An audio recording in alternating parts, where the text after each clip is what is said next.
அன்பானவர்களே, இந்த date time வரிசையில் மன்னிப்பு என்ற தலைப்பிலே நாம் படித்து கொண்டு வருகிறோம். இது 4th ப்ரோக்ராம், 4வது பாடம். சின்ன பாடம் தான், 15 நிமிடங்களுக்குள்ளே இதை முடித்து விடலாம். ஒவ்வொரு நிமிடமும் கவனமாய் கேளுங்கள். உங்கள் பைபிளை வச்சுக்கோங்க, கொண்டு வந்துடுங்க.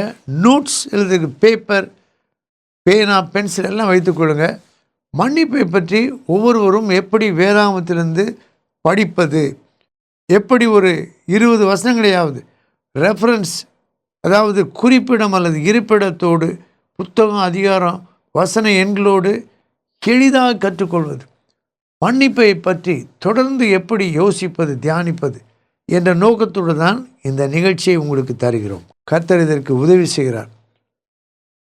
3வது பாடத்திலே 6 வார்த்தைகளை பார்த்தோம். என்னென்றால், தேவனுடைய தன்மை,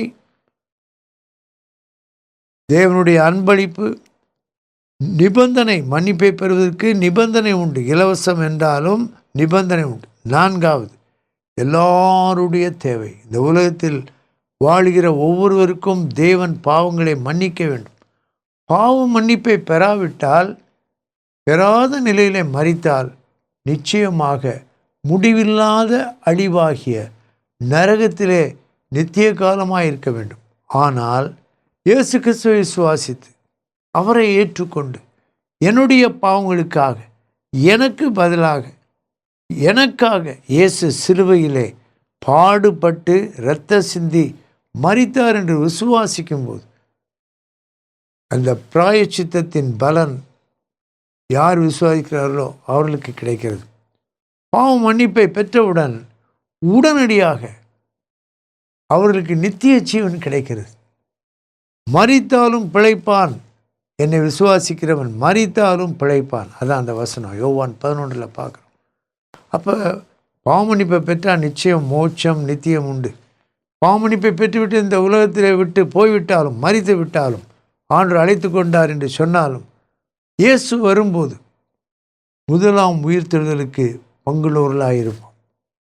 பாவ மன்னிப்பை பெற்றவர்களுக்கு நித்திய ஜீவன் கொடுக்கப்படுவதனாலே அவள் மரித்தாலும் அவர்கள் நம்பிக்கையோடு அடக்கம் பண்ணப்படுகிறார்கள். இயேசு வரும்போது அந்த அழிந்து போகிற அற்பமாகிய சரீரம், மண்ணாகிய சரீரம் ஜீவனை பெற்று உயிர்த்தெழுதலின் மகிமையின் சரீரமாக மாற்றப்படும்.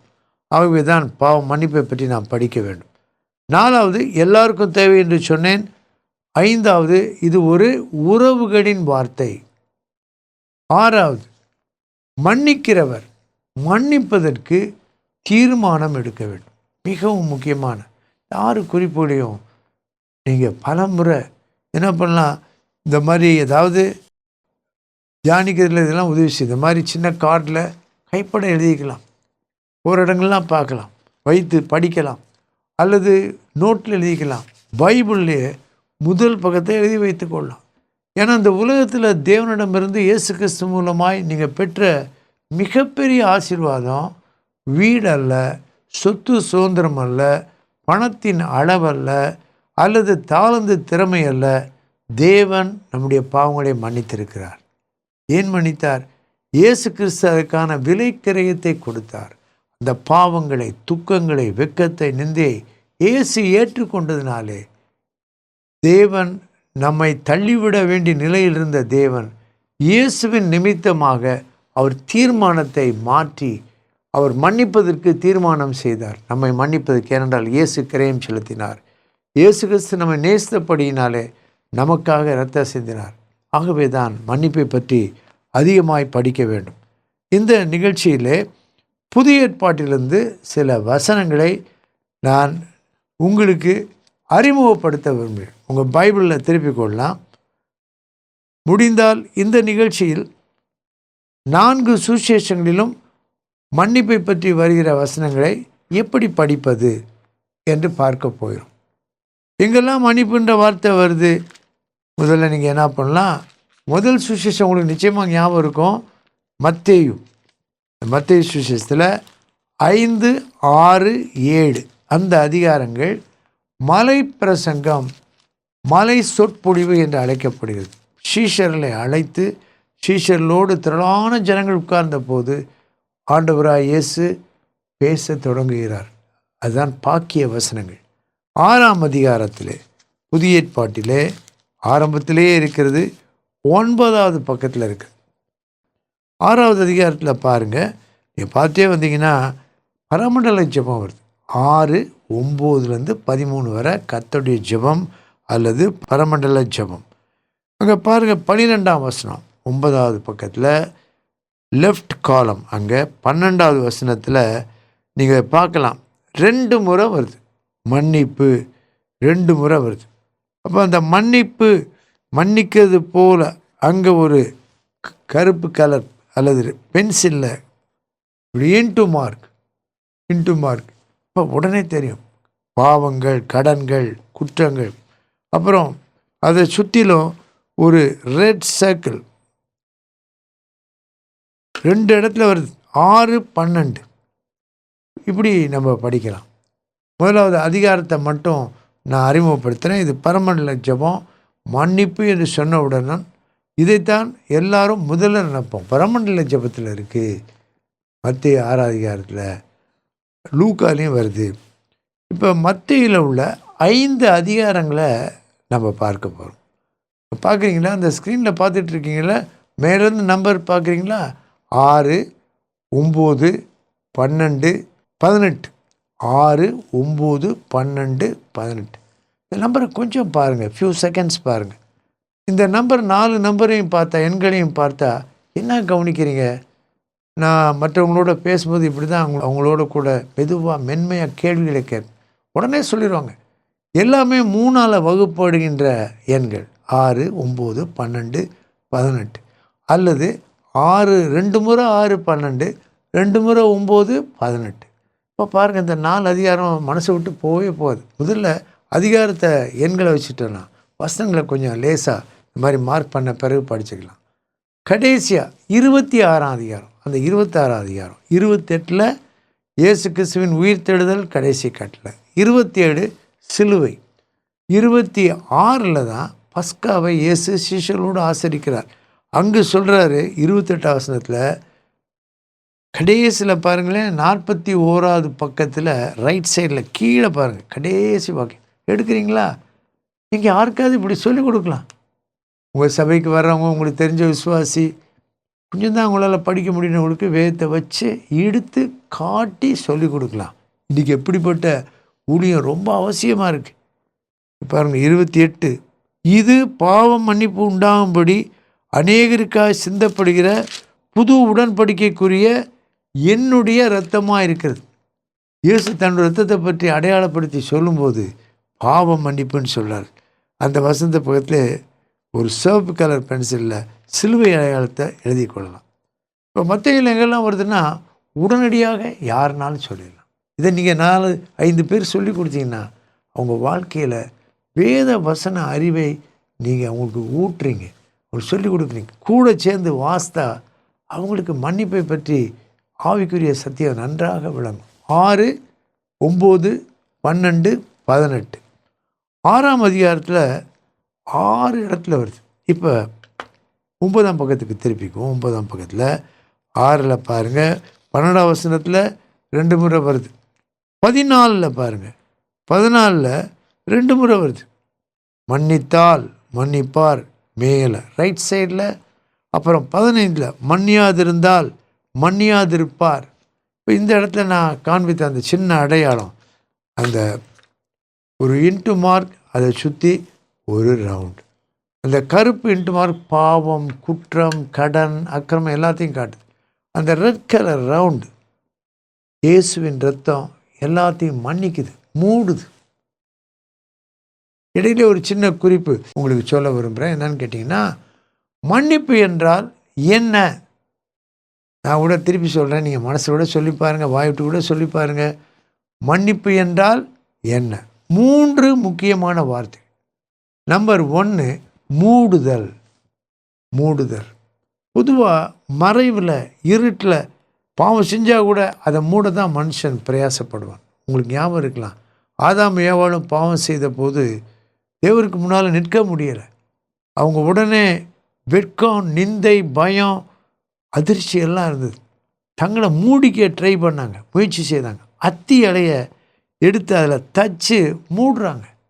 எப்படி யோசிக்கணும்னா, அத்தி இலை அந்த மரத்தில் இருக்கிற வரைக்கும் அந்த ஜீவன் அத்தி இலைக்குள்ளே போகும்.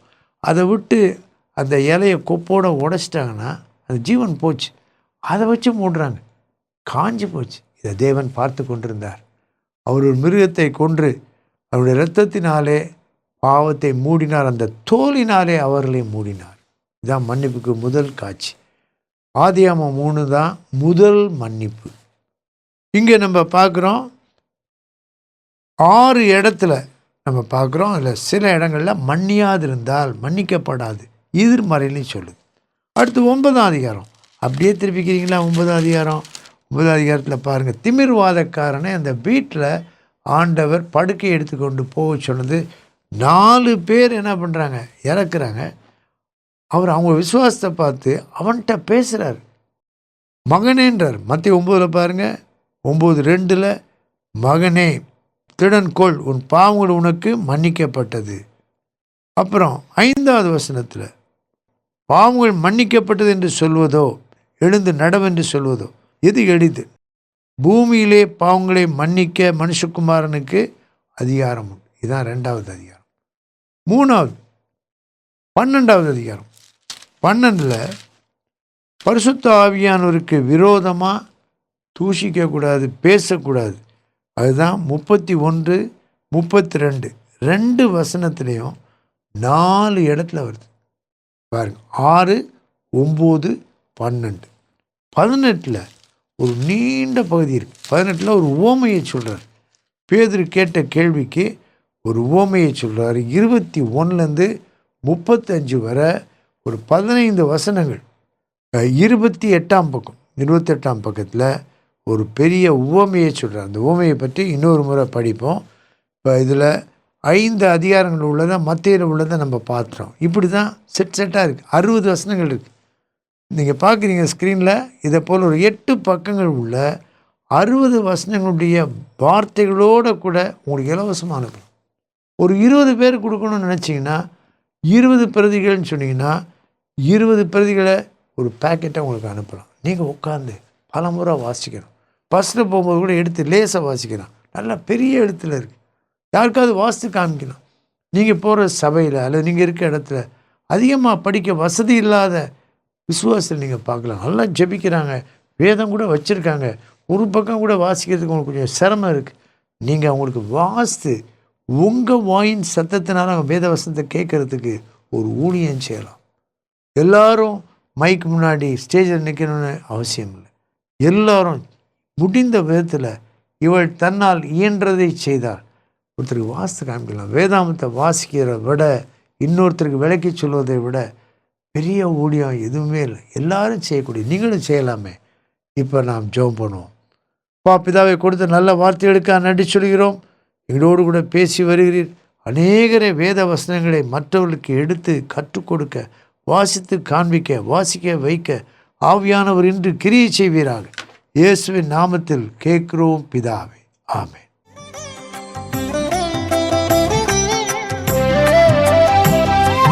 குற்றங்கள் இல்லையே என்று சொன்னார், நம்மைத்தானே மாற்றி நலிந்திடுவோம். குற்றங்கள் அனைத்தையும் எடுத்து வைத்தால் தேவன் குற்றத்தை மன்னித்து வாழ்வளிப்பார்.